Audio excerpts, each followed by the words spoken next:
The most haunted house in America. I'm Jason Horton. I'm Rebecca Lieb. And this is Ghost Town.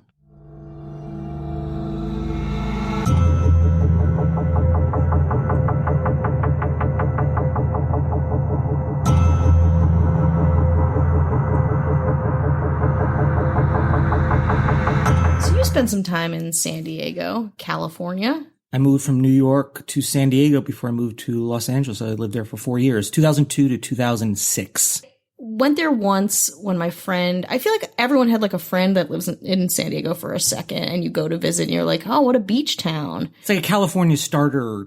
Yeah, it is. Town. It's like JV Los Angeles kind of thing. You get, but San Diego's great. Have a couple fish tacos. I love it. Old town. It's very fun. Very historic. Next to Mexico. Exactly. And very historic in that we're going to be talking about the Whaley House. And it was constructed in 1857 by businessman Thomas Whaley. It's a pretty nondescript 2-story brick house, had a lot of uses: granary, community theater, courthouse, and crime scene. It is, according to Life magazine and the Travel Channel's America's Most Haunted, the most haunted house in America. Are you ready? I lived in San Diego for 4 years, and I don't know. Now, depending on where you tell me it is, I don't know if I've been there. Unfortunately, I hate when I've been somewhere and I'm like, oh, at the time, I just wasn't seeking that out. Yeah. But I'm curious to, I mean, a lot of listeners have said, hey, have you talked about or discussed? I think we were always like, well, we've been planning on going to San Diego to do comedy or something like that. Yeah. And that never happened, so we never did it. But I think now we're not going to San Diego anytime soon. No, we're not leaving the premises anytime soon. So we're going to take our minds and hearts there to the Whaley House. And souls. Souls, your soul. Yeah. My soul's going to stay here and watch some TV. Okay, watch cool. some HBO Go. Yeah. Maybe, I don't know. I don't know what to say. So a little bit about Thomas Whaley to start off. He was a New Yorker. He was the 7th of 10 children born on October 5th, 1823.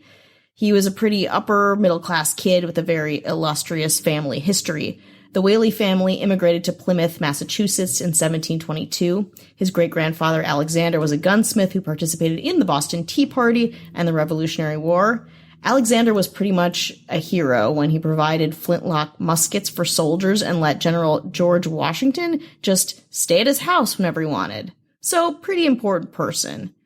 Thomas's father, Thomas Whaley Sr., carried on the family gun biz and fought in the War of 1812. Thomas decided to break with the family trajectory, seduced by the West's promise of gold and fortune, and left for California in 1849. Fast forward a couple years, Whaley didn't find gold and ended up working retail up in San Francisco.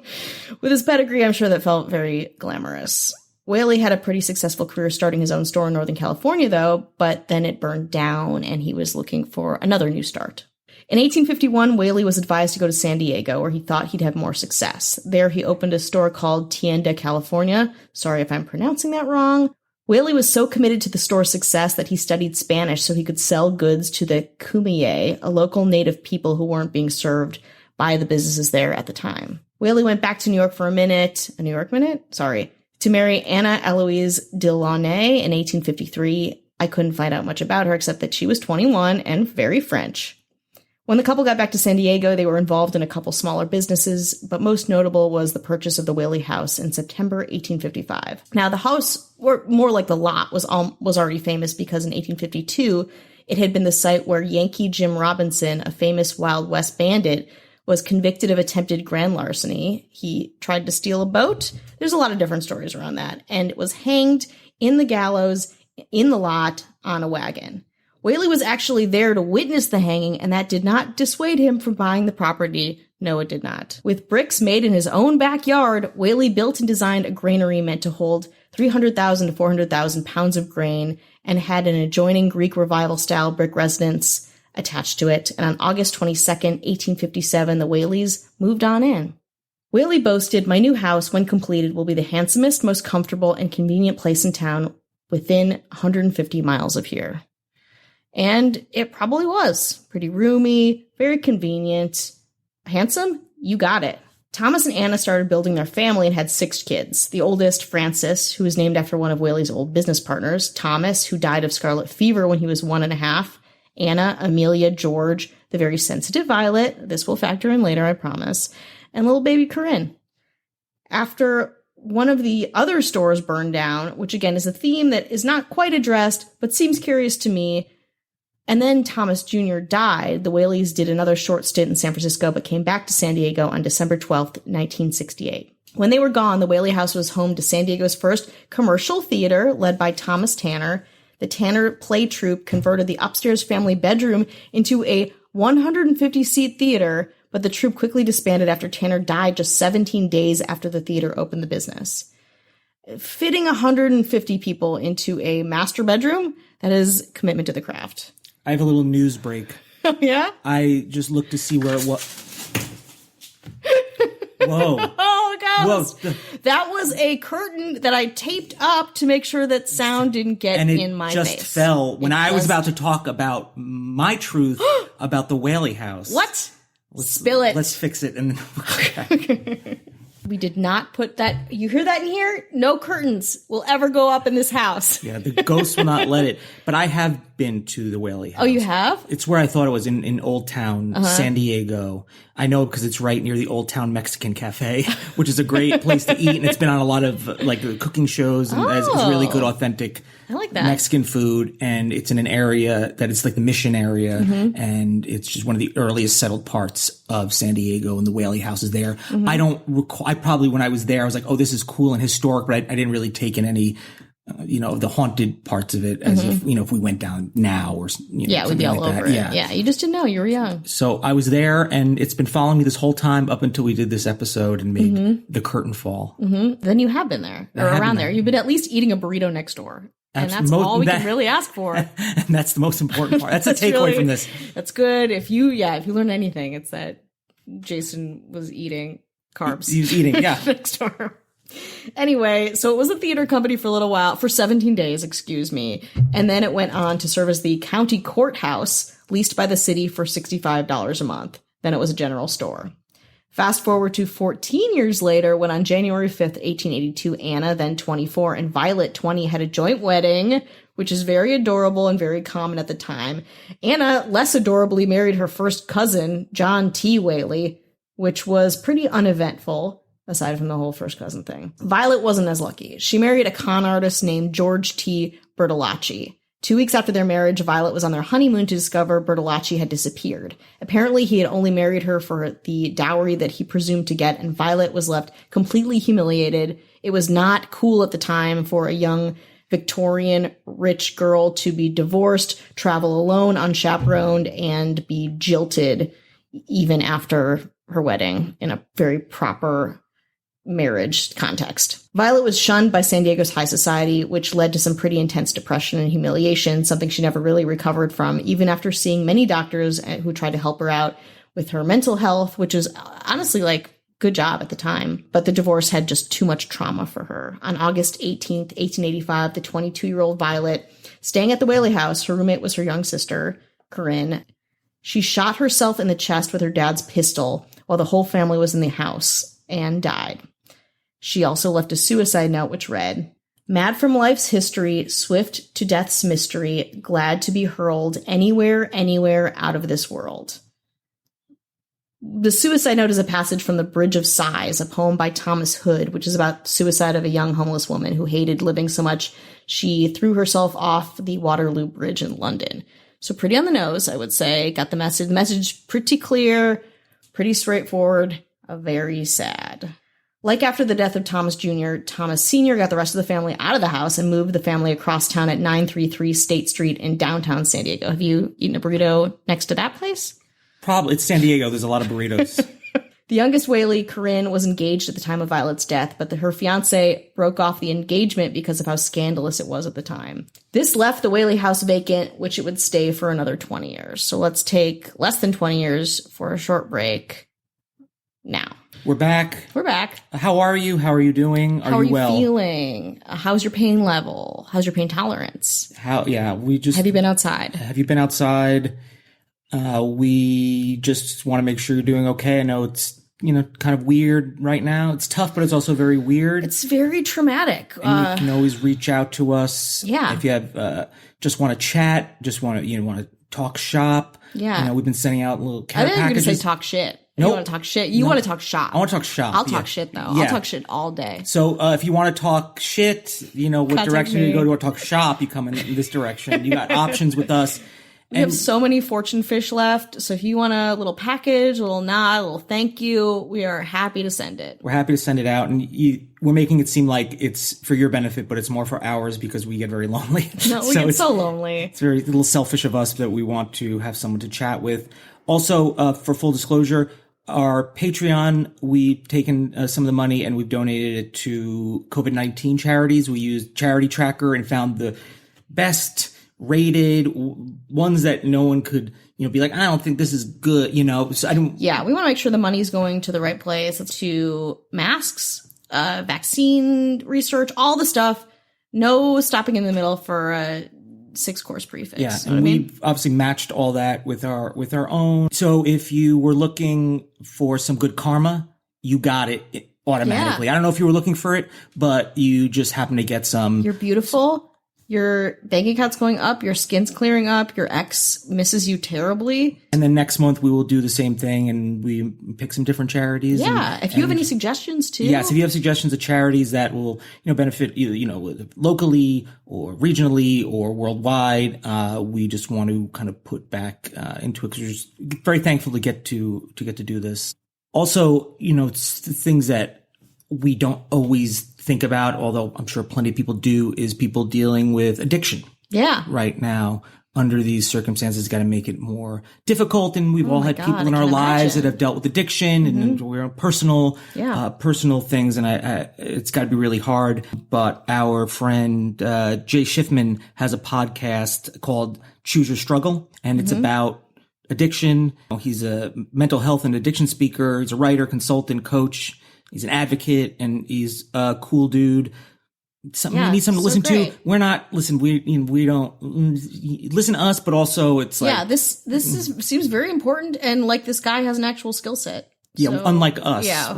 no skills. But if you go to jayschiffman.com, JAYSHIFMAN.com, check out Choose Your Struggle, and just to be more empathetic, to hear about, dealing with people that you love and around you that have addiction issues. I'm going to read a rate and review from Apple Podcasts. So if you can rate and review on Apple Podcasts, Please. it's super helpful to us. This one's from Fairweather Feather. I was say Fairweather Friend because I would have gotten that name wrong. yeah, Fairweather Feather. Not just another true crime cast. There are a lot of podcasts, but none that have the banter between these two in addition to the crime bites everyone craves nowadays. Thank you. So leave one if you want to. And now I know we've kind of brought it down a little, but let's bring it back up with some hauntings and suicides and murders. we're gonna take it up and burritos. And burritos. Do not forget. So back to Thomas Whaley. He retired in 1888 and died at his State Street residence in 1890. In 1909, Francis Whaley decided to make the house a pet project of his and restored it pretty decently, making it into a tourist attraction. In fact, he restored it so well that it became such a cool tourist attraction that his big sister, Anna, Thomas's widow, Frances, George, and Corinne, who was a quiet librarian at the time who carried a gun wherever she went, decided to just all move back in. Happily? Hard to say. Couldn't find anything about it. Anna died in the house in 1913. Frances died the year after. Corinne lived there until she died in 1953. Left under the youngest Whaley child's watch, the house became dilapidated again. But Corinne Whaley was not alone, not in the most haunted house in America. In fact, the house was originally said to be haunted when the Whaley family themselves moved in. They told the San Diego Union that they heard heavy footsteps in the house, which they thought was the ghost of Yankee Jim Robinson, hanging there years before. According to WhaleyHouse.org, a visitor to the museum back in 1962 mentioned that the ghost of Yankee Jim drove her family from their visit there more than 60 years earlier. Her mother was unnerved by the phantom walking noise and the strange way the windows unlatched and flew up. You're really getting your money's worth if you're going to tour a haunted house and all this stuff happens. As the Whaley family passed on one by one, they also just seemed to stay. Thomas Whaley is a popular sighting in the house, especially on the upper landing and especially by children. The museum's former curator, June Redding, said, "We had a little girl, perhaps 5 or 6 years old, who waved to a man she said was standing in the parlor. We couldn't see him. but often children's sensitivity is greater than adults. Anna Whaley can be seen in the downstairs rooms or in the garden. In 1964, Mrs. Whaley's floating, drifting spirit appeared to television personality Regis Philbin. Heard of him? All of a sudden, I noticed something on the wall. Philbin reported. There was something filmy white. It looked like an apparition of some kind. I got so excited I couldn't restrain myself. I flipped on the flashlight and nothing was there but a portrait of Anna Whaley, the long-dead mistress of the house. So if Regis Philbin says something is haunted, I mean, are you going to believe him? I am. Some people hear 18-month-old son Thomas Jr. screaming or laughing throughout the house. Little baby ghost. Then there's sad Violet Whaley, who lingers morosely on the second floor where she almost exclusively hung out during the last year of her life. Then there's some non-Whaleys too, just to throw them in the mix. A small dark woman with a full calico or gingham skirt reaching to the floor and gold hoop earrings. There's a little long-haired girl ghost who's seen around, who's rumored to be one of the Whaley's children's friends, who accidentally broke her neck on a low-hanging clothesline in the backyard.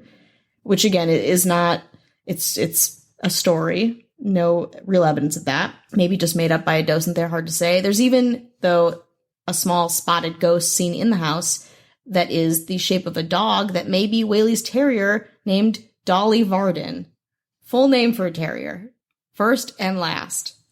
If you don't believe me, I've got some TripAdvisor reviews that might corroborate the fact that this house is incredibly haunted. This one's from Awesome Docents. Ghost drove me out. As a preteen, I read Hans Holzer's account of this investigation of the Whaley house with his psychic medium Sybil Leek. This was 30 years ago, and I had forgotten about it until I was out in San Diego on business and came across the Whaley house during a trolley tour. I couldn't remember much about the history of the house, but decided it would be fun to take the tour. The docents were absolutely amazing. They shared so much history on the house, including the recent discovery of journals written by one of the family's daughters. Interesting. Without their insights, it would have just been a regular old house tour, but they brought it to life. I walked around the house hoping to have some sort of ghostly experience, but felt nothing until I went into the bedroom at the top of the stairs on the second floor. The one containing 2 beds. Don't get it confused with the one across with 1 bed.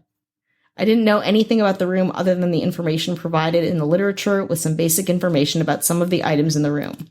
The moment I took the corner to go into that room, I had an enormous feeling of despair and panic. It was so terrifying I had to leave. As I was walking out the front door of the house, I told one of the docents what happened to me and asked about the history of that particular room. He explained that the Whaley's daughter Violet, who attempted to kill herself in July 1885, did kill herself, was confined to that room under suicide watch during the exact time 134 years ago. So he said it made sense and I would have those feelings in those room. I went next door to the building where I purchased the admission ticket and spoke to another docent there who confirmed that many people felt the same way in that room, including herself, and that although she wouldn't say it publicly since I brought it up, she agreed that Violet is in that room. How about this one? If you want to photograph ghostly beings, this is the place to be. I have recently come to the San Diego area on business for several months, and since I enjoy the paranormal, I chose to check out the Whaley house. Since my first visit on April 13th, 2012, which happened to also be Friday the 13th, I cannot seem to get enough. I have a Fuji digital camera, and the photos I've gotten from my visits have been everything from comical to downright frightening. I take multiple photos in each of the rooms and then of the outside windows. Many of my photos are posted on the Whaley House Facebook page for everyone to enjoy. Some of the photos of the ghosts include the Whaleys, Native Americans, caricatures, animals, cartoon characters, demonic figures, the undead, and a couple of what appear to be things from another world, for lack of a better term. I've seen things in my photos that are a bit troubling and others that send chills down my spine as I'm scanning the photos for images. I've also experienced sensations inside the house, such as deep pressure in my chest while standing in the doorway of the master bedroom, a choking sensation in several areas of the house, cold spots, and the hair on the back of my neck and arms standing on end while in the kitchen area. On the outside of the house, I've had the window in my viewfinder start moving in a circle when I was holding the camera perfectly still, and then was overcome with a strong sense of nausea. There's no doubt in my mind that there's a lot of paranormal activity in that house. It does take being perceptive of what you're sensing to realize when you come across something. To truly improve your chances of capturing something in photos, take lots of them, download them on your computer, and look closely because these guys do love to cheese for the camera, and many times you will see them looking right back at you. All right, we got one last one, Ghostbusters. One of the most haunted homes in the U.S. Go here in October at night if you love ghost stuff. For a small building in today's standards, it is packed with stories. It has a great history and scared the poop out of Regis Feldman. If you are in Old Town, this is one of the highlights of the area. It is authentic and not fake. There is paranormal activity within those walls. Regis Feldman. I love Regis Feldman. He's my favorite. Yeah. He's my Corey favorite. Feldman's Exactly. It's cousin. it's a merge of that. The guy went on to talk about the burritos next door. Just kidding. Thank you, WhaleyHouse.org, GhostsandGravestones.com, NBC San Diego, and TripAdvisor. You know what I want to do? I want to take our three ghost town mayors, Barrett Brown, Brandon Gaddis, and Chris Witt, and have them stay in the house overnight. And we gamble on which one is the most scared, and we make money on that. We profit off. Off of it. Yeah. There's a cam in there. They're like our ghosty cam girls. Yeah. Great. You guys up for it? Yeah. No? Oh well. We all love a good ghost story, but have you ever wondered how it came to be? Have you ever wanted to dig deeper into the true history of your favorite stories of the macabre? How about whether or not it really went down that way? Join us bi-weekly on Ghoulish Tendencies podcast, where we, two paranormal investigators, delve into the depths of the famous and not so famous cases of murder, ghosts, legends, and lore, with a healthy dose of debunking. I'm Gabby, the resident Mulder. And I'm Kim, the resident Scully.